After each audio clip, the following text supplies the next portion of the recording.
This is Charlie Flowe, World Sports Show. I'm here with Phil Neville, manager of England's women's national team, also known as the Lioness. Welcome back to Philadelphia. Yeah, I mean, I've been here many times as a player. Came here 3 or 4 times, I think, with Everton and Manchester United. First time back as a manager of an England team. So I love the place, I really do. I think it's got great sporting culture, and more importantly, we've got great facilities. Yeah, I mean, you got some of the top-notch facilities. You come over here, you're getting a good pitch, a perfect pitch, and this tournament alone is very much like World Cup style. You're going to be facing teams in 3 games in 7 days, so it's pretty much great preparation for the World Cup. It is great preparation. It's almost like a World Cup dummy run, really, where you can test your philosophy, you can test certain things within this tournament. I think it's a good gauge for how, we're a travelling group of probably 54, how our 54 strong party gel, manage the time, bond, togetherness, in pressure situations. The World Cup is probably the biggest thing that will ever happen to this group of staff and players, and this is a good dummy run and test to test a few things, to see how people react under pressure, to see how people react if they're in and out the team, if we win or lose a game, and for a manager, that's what I'm doing in this trip. This is a trip where I'm probably just going to take a step back a little bit and just see how everyone is, see how they handle certain situations, because I need to make sure that when we go to the World Cup, we get the right people on the plane. I think it's an interesting tournament because you're facing a team from Asia, you're facing a team from CONMEBOL, and you're facing a team from CONCACAF, so you're seeing almost all different styles of play for every game. Yeah, and that's why we commit heavily to this tournament, because of the standard of teams, especially. You're talking about playing against the best. The USA are the best. Then Japan and Brazil are in the top 5 to 10.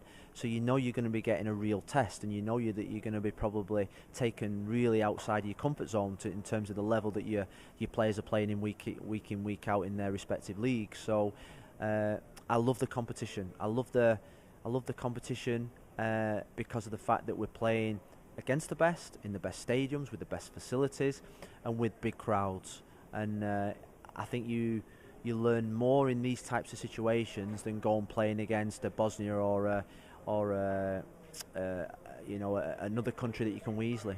You don't want to say the country and offend them, though.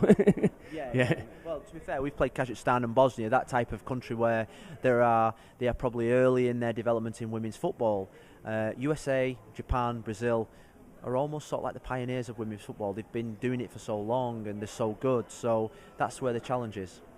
And, I mean, the magic number for everybody in the media, not for you, it's probably the hardest thing, is the number 23.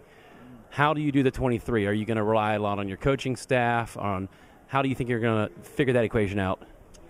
Toughest part of the job, without a shadow of a doubt. I spoke to 5 players last Monday before naming the She Believes squad, and it was difficult.